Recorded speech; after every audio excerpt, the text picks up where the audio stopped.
Hi guys, this is Connie, back for some more Connie Reads Crenshaw. We're on chapter 15. Aretha, I said. I was talking to Aretha. I hated lying, but it wasn't like I had a choice. Robin yawned. Were you giving her a bath? Yeah. I looked back and forth and back. Sister, imaginary friend. Sister, imaginary friend. Aretha ran over to nuzzle Robin's hand. Aretha's not wet, Robin said. I used the hairdryer on her. She hates the hairdryer. Robin kissed the top of Aretha's head. Don't you, baby? Robin didn't seem to see Crenshaw, maybe because it was pretty dark in the hallway, or maybe because he was invisible, or maybe because none of this was really happening. She smells the same, Robin observed. Nice and doggy. I glanced at Crenshaw. He rolled his eyes. Oh well, Robin said, yawning. I'm going back to bed. Night, Jax. I love you. Night, Robin, I said. I love you too. As soon as her bedroom door closed, we retreated to my room. Crenshaw leaped onto my mattress as if he owned it. When Aretha tried to join him, he growled. It wasn't very convincing. I need to understand what's happening. I slumped against the wall. Am I going crazy? Crenshaw's tail rose and fell, making lazy S's in the air. No, you most certainly are not. He licked a paw. By the way, at the risk of repeating myself, how about those purple jelly beans? When I didn't answer, he settled into a donut shape, tail wrapped around himself, and closed his eyes. He purred the way my dad snores, like a motorboat with engine problems. I stared at him, a huge, damp, bubble bath-taking cat. There's always a logical explanation, I told myself. And a part of me, the scientist part of me, really wanted to figure out what was going on. Still, a much bigger part of me felt certain that I had needed this hallucination, this dream, this thing to disappear. Later, when Crenshaw was safely out of my house, not to mention my brain, I could think about what all this meant. A soft knock on my door told me Robin was back. She always knocks the beginning of the wheels on the bus. Tap, tap, tap, tap, tap. Jackson, please go to sleep, Robin. I can't sleep. I miss my trash can. Your trash can? Dad took my trash can to sell at the yard sale. I'm pretty sure that was a mistake, Robin, I said. Nobody wants to buy your trash can. It had blue bunnies on it. We'll get it out of the garage in the morning. Aretha made a move to sniff Crenshaw's tail. He hissed. I put my finger to my lips to shush him, but Robin didn't seem to hear anything. Night, Jackson, I said. Night, Robin, I said. See you in the morning. Jackson. I rubbed my eyes and groaned, the way I'd seen my parents do more than once. Now what? Do you think I can get another bed someday? Sure, of course. Maybe even one with blue bunnies. Jackson? Yes? My room is scary without my stuff in it. Could you come read me Lyle? I took a long, slow breath. Sure, I'll be right there. Robin sniffled.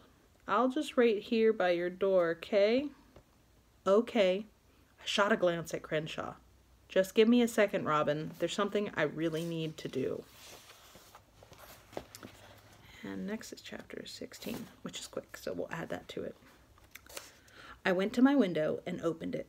Carefully, I pulled out the screen. Our apartment was on the ground floor. A few feet below the window, a cushion of grass waited. Goodbye, Crenshaw, I said. He opened one eye a bit, but like someone peeking from behind a shade. But we were having such a lovely time. Now, I said. I put my hands on my hips to show I meant business. Jackson, be reasonable. I came all this way. You have to go back to wherever you came from. You have to go back to wherever you came from. Crenshaw opened his other eye. But you need me here. I don't need you. I have enough to deal with already. With a great show of effort, Crenshaw sat up. He stretched, easing his back into an upside-down U. I don't think you understand what's going on here, Jackson, he said. Imaginary friends don't come of their own volition. We are invited. We stay as long as we're needed, and then, and only then, do we leave. Well, I sure didn't invite you. Crenshaw sent me a doubtful look. His long, whiskery brows moved like strings on a marionette. I took a step closer. If you won't go, I'll make you go. I put my arms around his waist and yanked. It was like hugging a lion. That cat weighed a ton. Crenshaw dug his claws deep into the quilt my great Aunt Trudy made when I was a baby. I gave up and let go. Look, Crenshaw said as he extracted his claws from my quilt. I can't go until I help you. I don't make the rules. Then who does? Crenshaw stared at me with eyes like green marbles. He put two front paws on my shoulders. He smelled like soap suds and catnip and the ocean at night. You do, Jackson, he said. You make the rules. A foghorn bleated in the distance. I pointed to the window sill. I don't need anyone's help, and I sure don't need an imaginary friend. I'm not a little kid anymore. Balderdash. Is this because I hissed at that odorous dog? No. Could we at least wait until morning? There's a chill in the air, and I just took a bubble bath. No. Tap, tap, tap, tap, tap. Jax, it's lonely in this hallway. Coming, Robin, I called. Out of the corner of my eye, I noticed a frog hop onto the windowsill. He gave a tiny, nervous croak. We have a visitor, I said, pointing. Maybe if I distracted Crenshaw, he'd move on. Did you know some frogs can leap so far, it'd be like a human jumping the length of a football field? They're amazing jumpers. They're amazing bedtime snacks, too, murmured Crenshaw. Come to think of it, I wouldn't mind a little amphibious morsel. I could see he was in full predator mode. His eyes turned to dark pools. His rear wiggled, his tail twitched. See you, Crenshaw. Fine, Jackson, he whispered, his eyes lasering in on the frog. You win. I'll leave and do a bit of hunting. I am, after all, a creature of the night. Meantime, you get to work. I crossed my arms over my chest. On what exactly? The facts. You need to tell the truth, my friend. The frog twitched and Crenshaw froze. Pure muscle and instinct. Which facts? To tell the truth to who? Crenshaw pulled his gaze off the frog. He looked at me, and to my surprise, I saw tenderness in his eyes. To the person who matters most of all.